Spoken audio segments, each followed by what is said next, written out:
This is what live looks like, Jude. Coming to you live from Hollywood, California. Actually, I'm in Glassell Park, which is at least a little less glamorous than Hollywood. But anyway. I mean, it sounds better with Hollywood, so we'll just go with that. Will is big time, guys. He's Hollywood now. Yeah. Go Will. Take me with I have been hanging out with the NFL elite this week at the NFLPA Collegiate Bowl, covering that as media members. Kind of fun, and I get to see a lot of practices. I talked with some big NFL names. Maybe next week when we have our gap between the NFL playoffs, championship games, and the Super Bowl, we'll talk about that a little bit more. We'll start to reorient our focus to the draft a little bit. In the meantime, what's the name of this show? Old school, new school football. Yeah. Can you guess what we talk about on this show?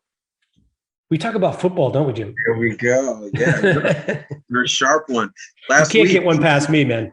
Yes, sir. Last week we had some really good games. You see, it's. I need to stick around you. It's like you just know that things are going to happen. Last week you said, the games were kind of boring. Nothing was close in the fourth quarter.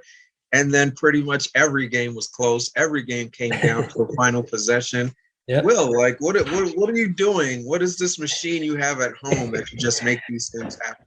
Yeah, I know. It's like you just pointed out, there's something weird about the play. I mean, maybe it's all scripted, Jude, and they realized there were not enough close games. And so, we need to have some close games this week. Tell the guys. If that's how they scripted, I'm not mad at it at all. Because every game I was literally just there watching till the last minute. I'm ashamed because I had plans for a couple of these games. And I was like, I'll get to it after, or maybe I just won't go at all. Well, I was not as lucky, Jude. I'm traveling, got a little family and friends obligation. And I was in a place with horrible internet, even for my phone, horrible phone connection. And I saw bits and pieces of all four games. I got lucky. I was able to watch about the last 4 minutes of regulation in the Chiefs-Bills game, which was probably the most fun. That's pretty much the best part to watch right there. But if you're going to get only a little bit of the weekend, that was it, right? So let's start with Kansas City, Buffalo. You want to start with the big one? Okay, yeah. I mean, I think with no exaggeration, that was, if not but one of the best games I've ever seen. With all the football I've ever watched, one of the best games I've ever seen. Yeah, it's obviously when you have great quarterback play on both sides, it definitely makes it more watchable, because I love a defense. I love when a defense surprisingly is able to stop an offense or a quarterback that you didn't think they were going to be able to stop. Like the Giants wins over Tom Brady in the Super Bowl, those were really wild and enjoyable, even though they weren't this kind of outburst. But it's a lot easier to see two great quarterbacks playing at the top of their level, facing off against each other. You kind of can't beat that. And the place where it really made a difference were in these last drives at the end of the game, and it just felt like, it was definitely, as we said on the show last week, last team with the ball wins. That was a no-brainer. Take the over, also a no-brainer. But, I guess I would say I was really impressed with both teams and both quarterbacks' ability to come up with big plays at the end. It wasn't nickel and dime stuff at the end. It was kind of like they were challenged to try to make really good plays to give their team the lead, and they kept going back and forth. But it's funny, before the last when the Chiefs scored to take the lead in regulation, I said to a friend of mine who were texting, and I was like, I think there's time in this game for a touchdown and an answering field goal for overtime, because it just felt like no matter what time was left, there was going to be enough time for them to score. If you call that with I did, I have the text and the chance to get a tying field goal, you really might need to go out there and play lottery, because I'm not sure there were many people, even though it was Patrick Mahomes, 13 seconds left, I'm not sure anybody's like, yeah, they're going to go down there, they're going to get this field goal, no problem. I have a time-stamped, I got a time-stamped text of me saying that, because it just had that feel, Jude. It was going to have the big ending, but the 13 seconds thing. Okay, let's talk about the kickoff. So the Bills score the touchdown. They take the lead with 13 seconds left. They kick the ball in the end zone. Okay, now here's the thing.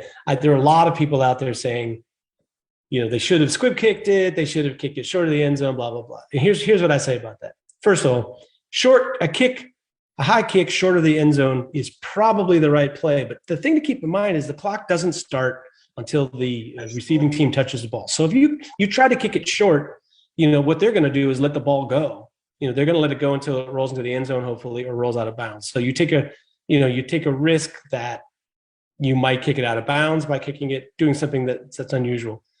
But yeah, that's probably the best option that they had. And the second one with the squib kick, the thing with the squib kick is it once again doesn't start until they touch it, and they could touch it and immediately down it and end up with the same amount of time and maybe better field position. So I didn't really like the squib kick option, but I like maybe they should have had a short kick, because even taking a couple seconds away would make that a whole lot less likely. But yeah, I don't know.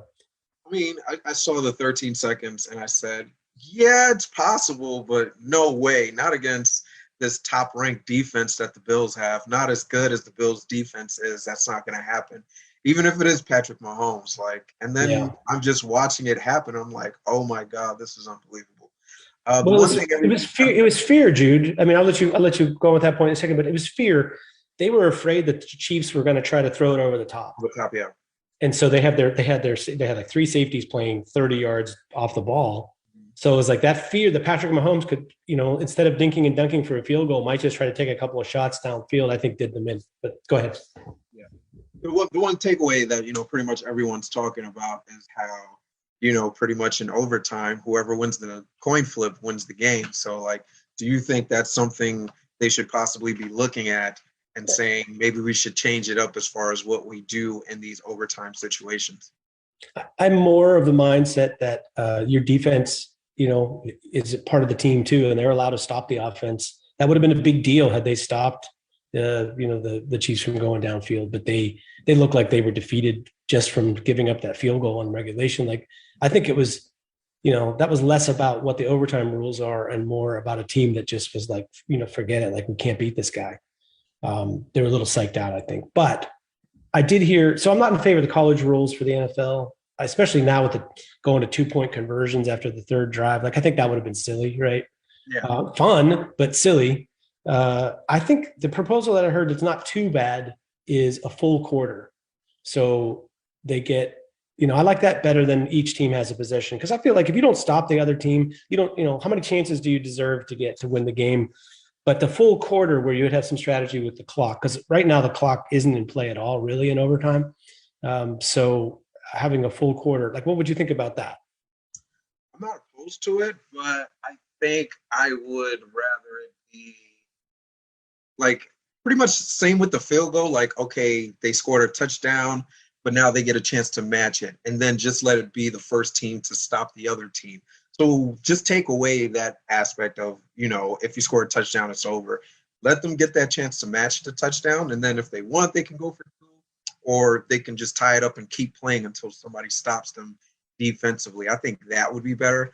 The full quarter is just a matter of, okay, so that happens. What if at the end of that full quarter, still nobody leading in that game, So now are you going to play another full quarter, or are you going to revert back to the old rules? But these are things that people who get paid much more than we do actually discuss. Actually, I should lie. There was one proposal. The Ravens proposal actually might be the best one. It's a little weird, but follow this. You win the toss. You get to choose what yard line the ball is spotted at on the field, and the other team gets to decide whether to play offense or defense based on where you want to put the ball. So you might say our defense is really good, so I'm going to put the ball at our own 5-yard line or something crazy. But it's we are going to stop you, so you'd have to drive, the length of the field or whatever to play offense. But we think we can stop you. So there'd be some strategy to which do I want my offense or defense on the field? Do I think I could stop them? Do I think they're going to just roll right down the field? That's not the worst thing I've heard in terms of that you just play the game straight from there. It's it's not even both teams get possessions or anything else. Your chance is, sudden death from the time it starts. But where you start the game and who's on offense or defense becomes more strategic. That's not a bad one. I'm gonna just leave that one there, and you know what? You guys will take that how you want it. What we take away from this game, it was a great game. It was an unbelievable finish, and the Chiefs advance where they will be facing the Cincinnati Bengals, another game where it came down to the very last stages of the game, and the underdogs on the road coming away with the victory. How'd you see the game go down? Well, I mean, the story of the game is that Joe Burrow took 9 sacks and still managed to win this game somehow, and through at least a pick, maybe 2. I've forgotten. I thought it was. You can either view it as Joe Burrow was really resilient, or you can view it as he was holding the ball too long and taking chances where he was lucky that he didn't lose the football, or have that pressure create turnovers. But I don't know. I feel like it's a good argument for in the offseason to talk about our sacks overrated in terms of what NFL defenses need to do. It's like way more important to take the ball away than sacks, maybe. But I was impressed with Cincinnati bouncing back in this game where it looked kind of like they just couldn't do anything against Tennessee's defense passing the football, and they managed to figure out a way to get more points. And part of that is Tennessee turned the ball over, which the way they're designed is not something they can do. You're Patrick Mahomes, you could throw a couple picks and probably come back in a game against anybody. But for Tennessee, I feel like they had the A.J. Brown thing working, and they just got away from it. Yeah. I mean, Tannehill came out and set the tone right away, like first play of the game, interception, and, Cincinnati turns that into points. That kind of set the stage for what the game was going to be. I thought for a brief second, Tennessee is going to come back because they were getting to Joe Burrow seemingly at will. Just like you said, 9 sacks. That's nothing to sniff at, but it's just a shocker. And I think that's something else a lot of people spoke on. 9 sacks and you don't get a victory. It's almost unfathomable because that means you pretty much control that offensive line and you're doing what you wanted with all of their blockers. That being said, whoever that right guard is for Cincinnati, I forget his name, but they might need to look at a replacement before this next game. Now, back to the game itself. Derrick Henry was coming back, and everybody's like, yeah, he's going to have a day. And I'm just saying there, you can't simulate playing in an actual football game. You can be as conditioned as you want, do all the workouts you want, do all the running you want, but you can't simulate being hit repeatedly over and over. And, it was a foot injury he had, so it's not like he was up and running and just, the whole time well-conditioned, staying in shape. There had to be some point of time where he really couldn't do anything with that foot.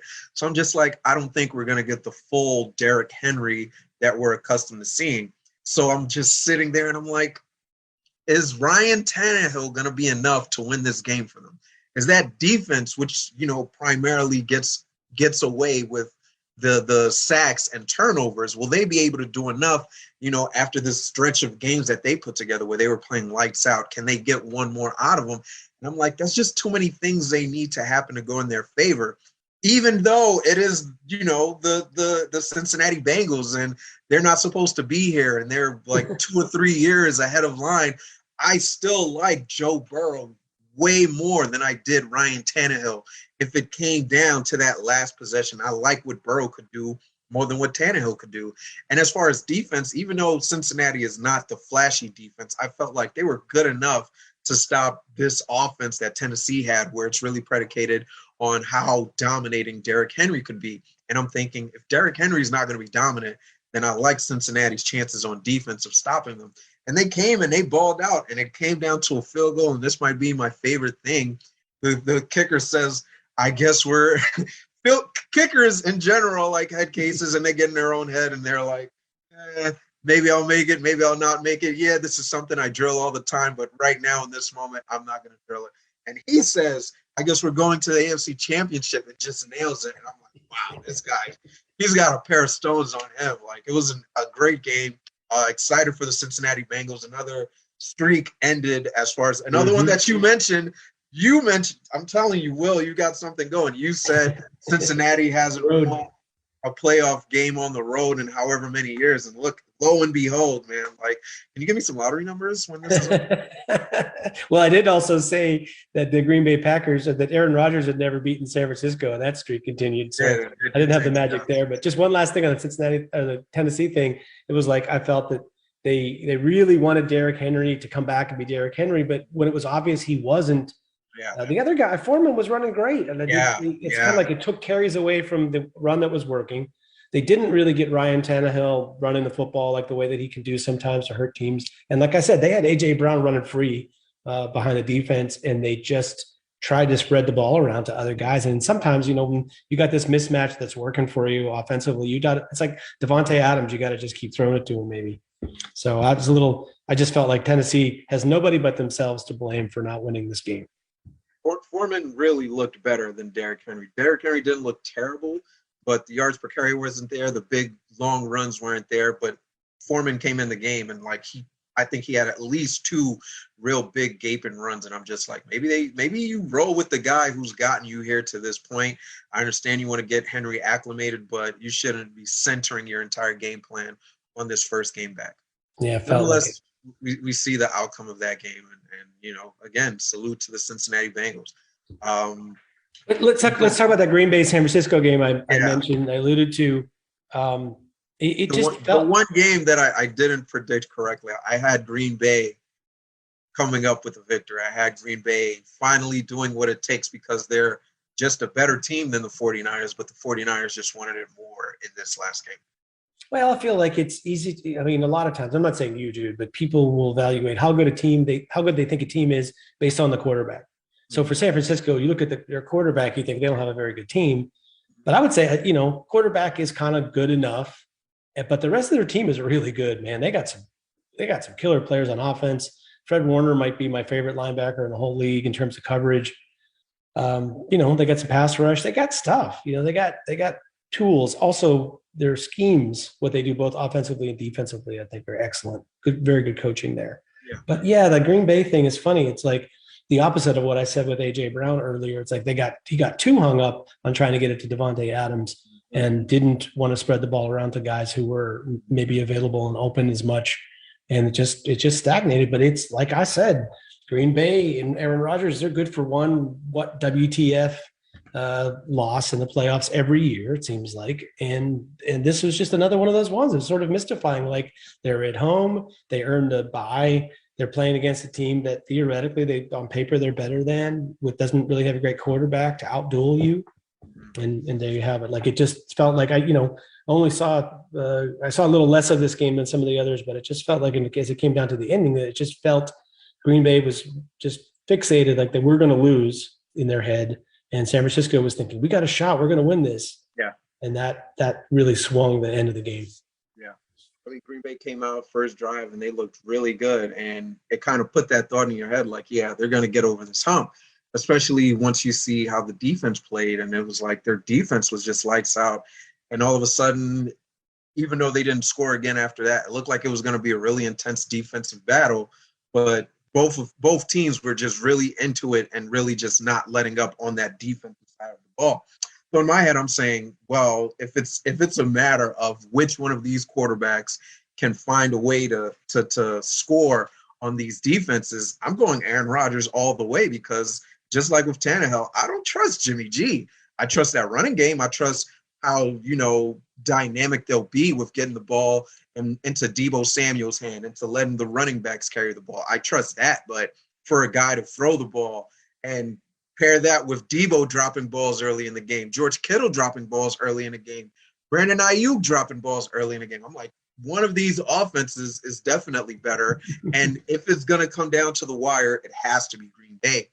But just like you said, it's like Aaron Rodgers was just laser focused on making it work with Devontae Adams. And it was like, you have these other guys on the field that you can throw the ball to. And you know what? I'd say this is even an indictment on Aaron Rodgers and the head coach, Matt. Unimportant right now. Matt LaFleur, yeah. So you've got this game going and you go into halftime and your offense only put up one good drive where they scored a touchdown. Where are the adjustments? And that's what I was looking for in the second half, and it just wasn't any adjustments. At the very least, I need LaFleur to say, hey, I understand he's Davante Adams, and you guys have that bond where you don't even need to really talk to each other, but you'll still be on that same page. But I need you to look elsewhere. I need you to throw to the Lazards. I need you to throw to Cobb, who's back. I need you to just find a way to make this offense work and not force it into Davante Adams. And that didn't work. And then the other thing is, that I think it was that first drive coming out of the half, they ran the ball a lot more. And it was working for them. And then all of a sudden they said, yeah, even though this worked, we're not going to do it again for the rest of the game. And they just went away from that running game. And it was just shocking. And I'm wondering, like, what kind of adjustments were you guys making where – what kind of adjustments were you guys making where you come out in the first half and, you do something that works and then you just don't do it again for the rest of the game? I understand A.J. Dillon went down and he was injured and out for the rest of the game, but Aaron Jones was doing a really good job. And it's just like, it seemed like the opportunities were there, but they just didn't capitalize on it. And they were just hoping that Davante and Aaron would, carry them to the finish line. And that's just not good coaching, in my opinion. You need to find a way to score. You need more of a sense of urgency. And Green Bay didn't have it. San Francisco did, and they ended up coming away with the victory. So it's terrible. And I wouldn't even say that, it's unheard of if someone were to say LaFleur is on the hot seat, because this seems to be like this is his peak. We're going to have a really great team during the regular season. Come the playoff time, we're going to choke every time. That's literally been what it is. Choke every year in the playoffs. It's unbelievable when you've got this good of a team and this good of a quarterback. Hey, where there's smoke, there's fire, man. Like somebody somewhere is failing the chain.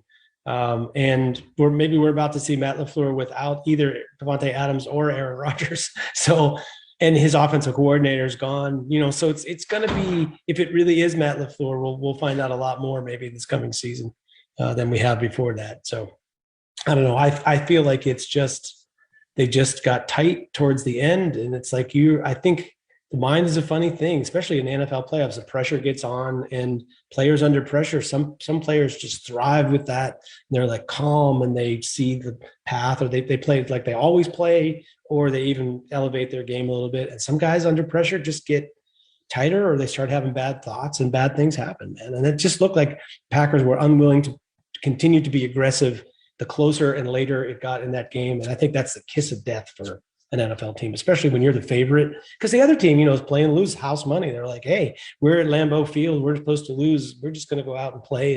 And hopefully, once it got close, then they're like, hey, we can win this. So playing in the tundra, it's like your advantage. And you let these 100%, West Coast guys come in and fare better in the cold weather than you guys did. It's terrible. The other NFC game that also went down in dramatic fashion, your Tampa Bay Buccaneers and I was about to say St. Louis, and the LA Rams. Yeah, the LA Rams, exactly.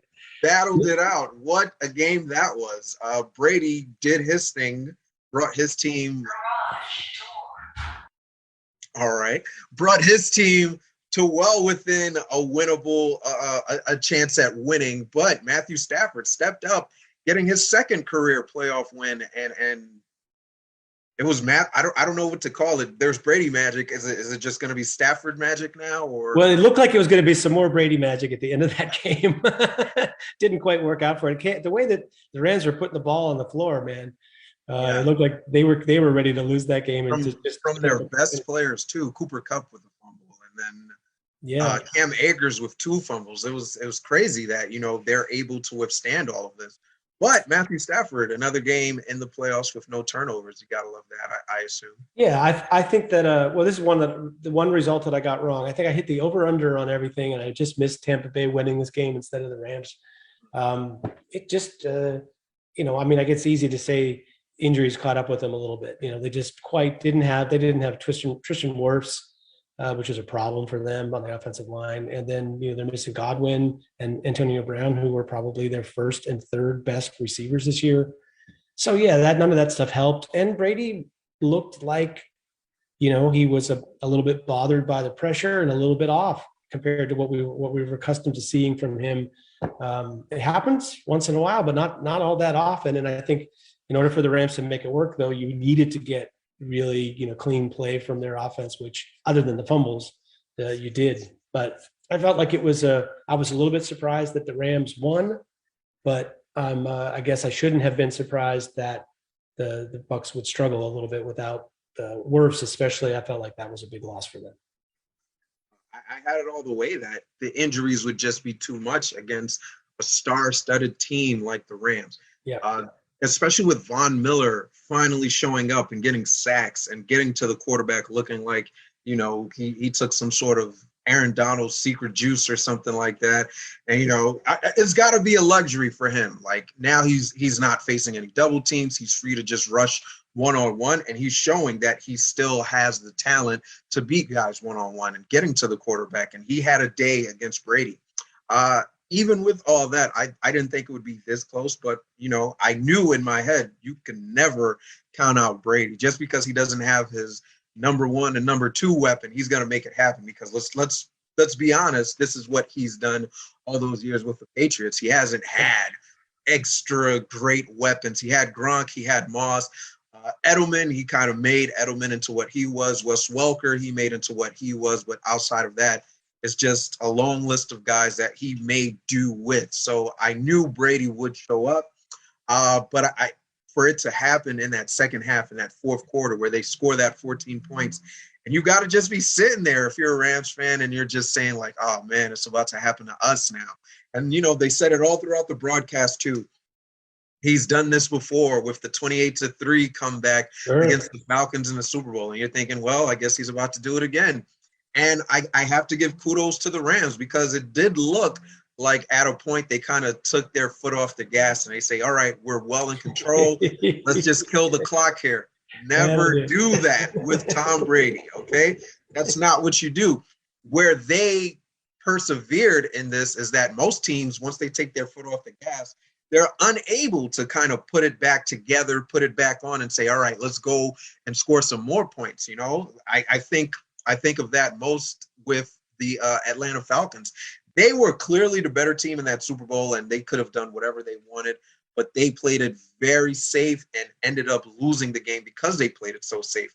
Now, the Rams did the same thing, but Matthew Stafford, I don't know if this is just something we were denied of because of all those years on the Detroit Lions, but this looks like he's game and he's ready for whatever, and he's going to give his best. And you know what? I liked him before, but this game made me like him more. He's not thinking, all right, let's chunk it downfield here and there. He says, I've been winning with this guy all year. Cooper Kupp, go downfield. I'm going to throw it to you. Oh, they're going to line up a safety on you after we just got a big chunk with you. You know what?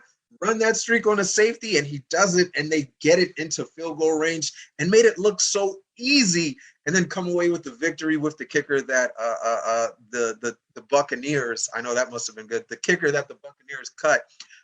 And the Rams end up winning this game. And, yep.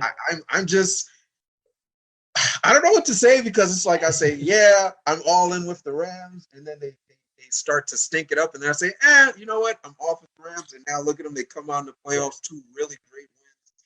So I'm just going to keep my comments to myself and enjoy it. I'll just say this. There are 2 games left potentially for the Rams in the postseason. I don't know if I'd bet my life or bet my house, but I would wager that there's going to be at least one of those games where Matt Stafford is going to revert to the turnover of Matt Stafford or bad Matt Stafford that we've come to. Why would you do that? I think even Joe Flacco made it all the way through a whole postseason on fire. So it's possible that he could make it through these next 2 games. But yeah, I just have the feeling that it's like a ticking time bomb waiting to go off. Will it go off the next 2 games? More likely yes than no, but kudos to him if he manages to get through. Speaking of which, we're set for the championship games, Jude. Let's talk first about the Cincinnati Chiefs game. It's considered to be a little less close a matchup, maybe, but the quarterback play ought to be outstanding again. Yeah, I love what Joe Burrow is doing. I love the trajectory of this Cincinnati Bengals team. I'll just get it out right away. I think this is where it comes to an end for them.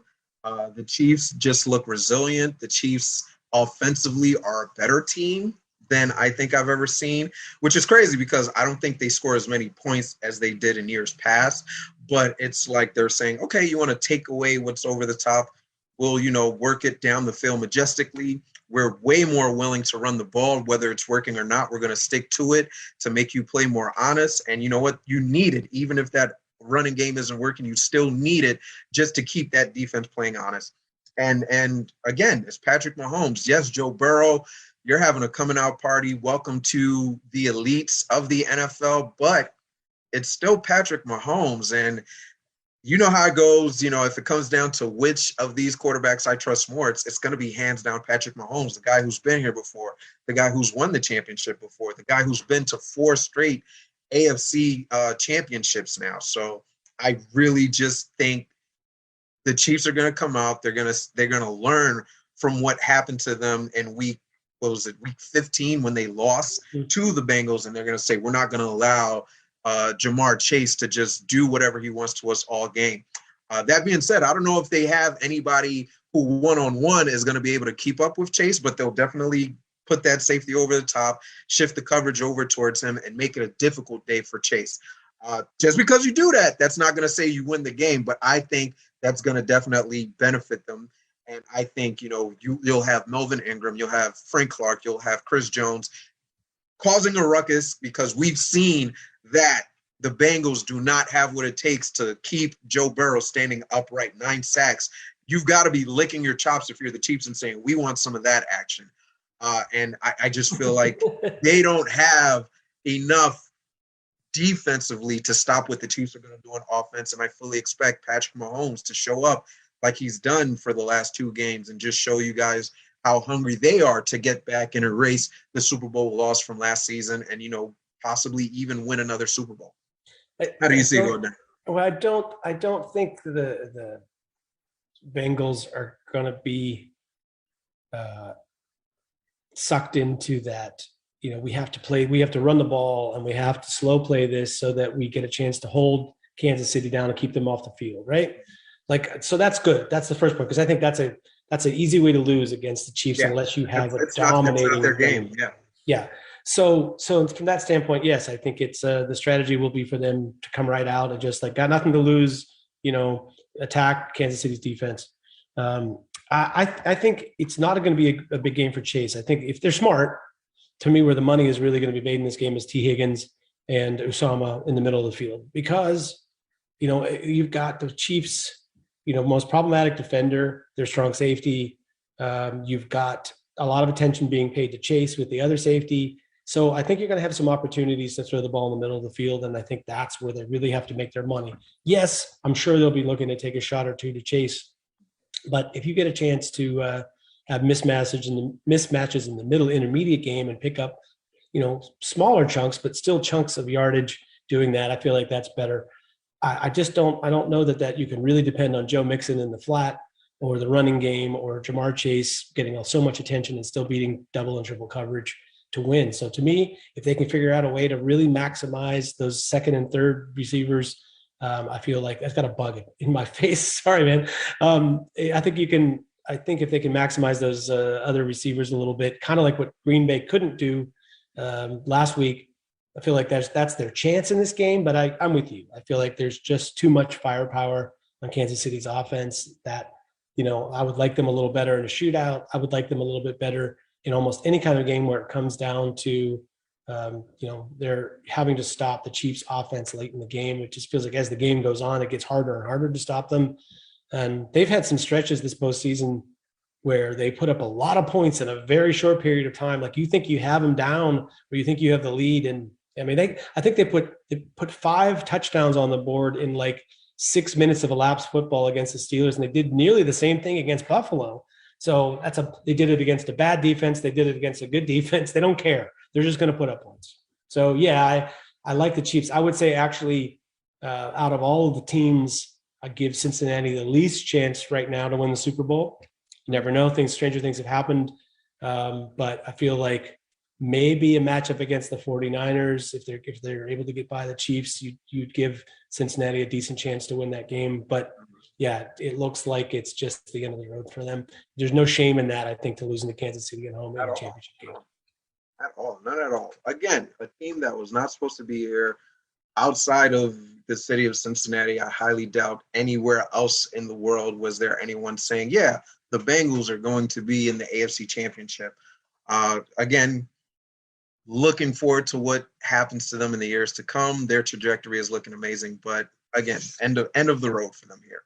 On the other side, in the NFC, Rams versus the 49ers. It's very hard to beat a team 3 times in one season, I feel like, personally. They've won 6 in a row, I think, against the Rams. You know, but not 3 times in a season, though. I don't think. No, 3 times in a season is hard. I mean, one thing will definitely help.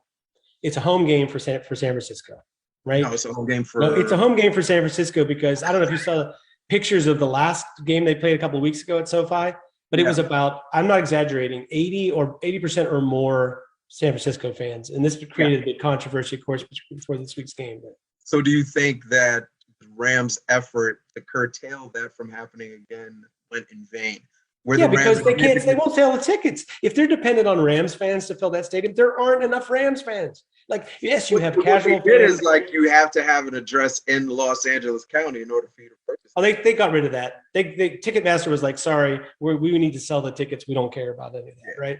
I think it's just there are a lot of casual Rams fans who, now that they're good, have sort of like, oh, I'm into the like I root for the Rams, but it isn't like this kind of, you need this diehard passion to be able to actually go through the trouble of going to the stadium, paying a lot of money to go there to see the game, and then to be really rowdy like a home crowd. I just don't feel like they have, even if they were able to fill the people theoretically wearing blue and gold, that it's not really going to be a home crowd for them. That's always an issue for them at SoFi with every team that they play, right? So that right away, I feel like there's an energy there that favors the 49ers. I just feel like that they have the Rams' number in terms of coaching, like that, setting aside all the personnel matchups and the quarterback play and everything else.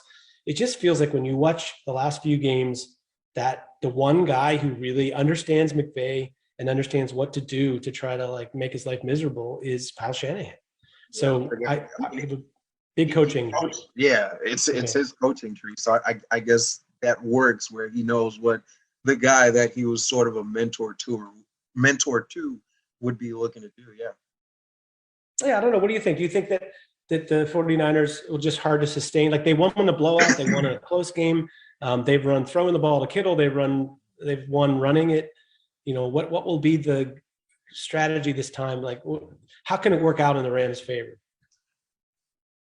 Jalen Ramsey, Deebo Samuel, get to know him all game, all day. Aaron Donald, blow up that backfield, blow up those runs. I get familiar with it all game. I'm not seeing Jimmy G throwing for a ton. So I think just like I said with Green Bay started off doing it very well, and they were able to do it. Key in on Deebo Samuel, stop him from running the ball, stop him from catching the ball. Just put your best guy on him at Jalen Ramsey and make sure he has a tough day. Force them to beat you with somebody else. The other guys that you have up front, and this is important because I think they have a way better front seven than what the Packers had. And the Packers were able to do it at least early on in the game. Commit to stopping that run. We've seen it now where if you're forcing Jimmy G to throw the ball and that running game isn't working for the 49ers, it's not a great outcome. So that's literally what they would need to do. And they have much better pieces than Green Bay to get it done. That being said, offensively, Stafford needs to play another clean game. And in addition, they need to neutralize Joey Bosa. No. Yeah, Joey. Nick's the one in I think I don't know. Joey's it's Nick Bosa. It's Nick Bosa. They need to neutralize. Joey's in charge. Yeah, the other LA team. Yeah. Yeah. Neutralize Nick Bosa, keep Stafford safe, keep that pocket clean for him so he's not looking forced to make those throws downfield that end up leading to interceptions. Get Cooper Kupp the ball often and early. When Cooper Kupp and Matthew Stafford are rolling, that's a very hard team to beat. And just keep Odell Beckham into the game. When Odell Beckham is your second best receiver, that's a pretty good receiving tandem right there. When he's scoring for them, That's a good offense where it's like, okay, maybe we can't just fully focus on stopping Cooper. Maybe we need to play a more honest defense. And they are a great team defensively, but I don't think they have any one particular cornerback where they can say, all right, we need you to shut down Cooper Kupp, or we need you to shut down Odell Beckham. So those one-on-one matchups are very winnable for them. This is another game where 49ers look to be outmatched. They're clearly the lesser team on paper, but they have played a level above who they are seemingly for the last half of the season going into the playoffs. Mm-hmm. And they'll need to do that again, but I just can't see it happening because right now the Rams are just so hot. They're good on both sides of the ball, offense and defense. You get Cam Akers back, even with the 2 fumbles. He looked really good running the ball. I personally would have liked to see them, mix it with him and Sony Michel a little bit more. But, that's neither here nor there, especially now that he's got another game under his belt. He'll just be getting more comfortable with the more carries he gets. So this next game, I expect to be a better outcome for him with the less turnovers. He was carrying the ball 4 or 5 yards a clip with no issue, broke out for a few nice runs. He'll need to play a big part in this game too. I really do think the Rams have what it takes, and they need to have it in their head. These guys beat us 2 times in a regular season. There's already a narrative that we can't beat them. We sold out for this Super Bowl. We need to find a way to get there. Yeah, I think it's what you're saying is on paper, that's the way this plays out. Fortunately for all of us fans, it doesn't always play out the way it looks on paper. Especially now with the 49ers. No, and I think the 49ers are just a really good team. As someone put it, the Rams are like some kid put together a dynasty Madden team. And it's sort of like on paper, they should be better all around. I just feel like you got guys like Kittle and Deebo Samuels. Mm-hmm. I feel like that's a real, that can be a real difference maker in a game like this because it's the tough yards, it's the tough plays in the middle of the field. I think will really make a difference. Flashy wide receivers are nice, but if you look at the history of the league, not that many times that the top receivers in the league end up going to the Super Bowl, let alone winning in those games. It's a real rarity, actually. So I feel like those yards get harder. The impacts for wide receivers gets harder in the game as they go further into the postseason. So that's one thing.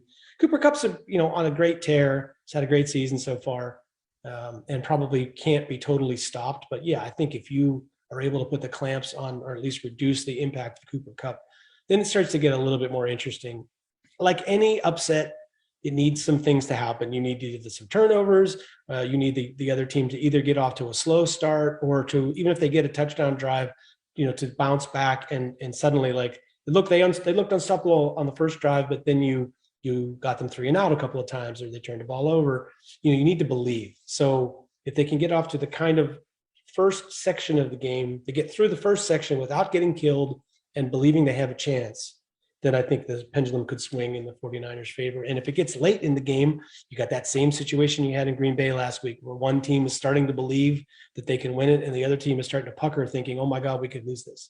So if you're the Rams, you got to end this early. You got to push through the half and get to the point where you at least go to halftime and in the first part of the third quarter where you don't give the other team a chance to think they're in the game. That's what the Rams need to have in this game to feel confident going to the latter stages, because the coaching part of it, they're going to have do something different than what they normally do. Maybe execute better than they have been, execute better than they did last week. If they put the ball on the ground and turn it over against the 49ers in this game, they're going to be not only lose, they're going to be in trouble.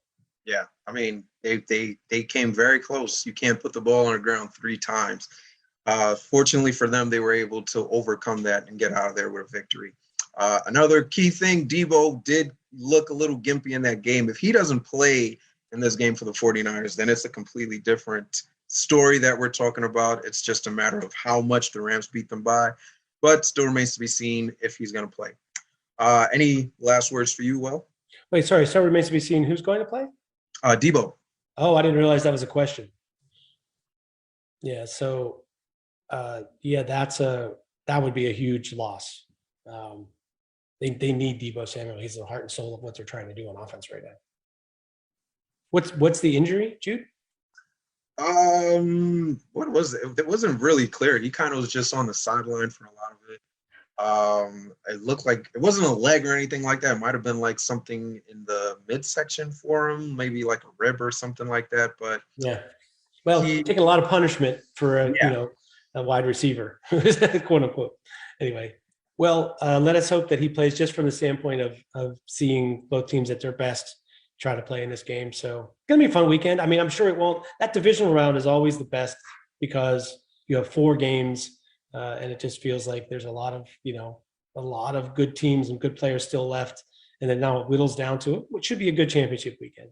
But it's not quite we're going to have a letdown from last weekend. Probably it's unlikely we're going to have 2 games like that in the championship round. But I hope so. I still might not get to see them all traveling tomorrow, but I'm going to see them on a replay for sure. Traveling tomorrow should be good. I mean, traveling on Sunday, rather. If I can make it back to New York, oh my God, with the snow. So it goes. Fingers crossed for you, buddy. Indeed, but I'm enjoying covering the NFLPA game. We will have, as we subsequently go into draft mode on this show, have some interviews and things like that. I talked to Wade Phillips for a minute yesterday. I got a little interview with him. So that's something to look forward to if you listen to the show. And if you hit the like button or you subscribe, now you can review us on Spotify and some other places. You can even review us poorly if you like, but we'll still take it as a badge of honor that you were listening. Any final thoughts, Jude? I do not. I kind of gave it to him just with the Deebo Samuel tidbit. Yeah, one thing I can tell you for sure, it's going to be some good games on Sunday. Let's hope so. Something to talk about next week on Old School, New School Football. He's Jude Allume. I'm Wil Masisak. He's at the THEE, Mr. Allume on social media, and I am at Accidental Zen. I'm Wil Masisak. I'm the old school part, and we punch it out, Jude. See you next week. Subscribe and like. Oh yeah, I liked your like heart. That was good.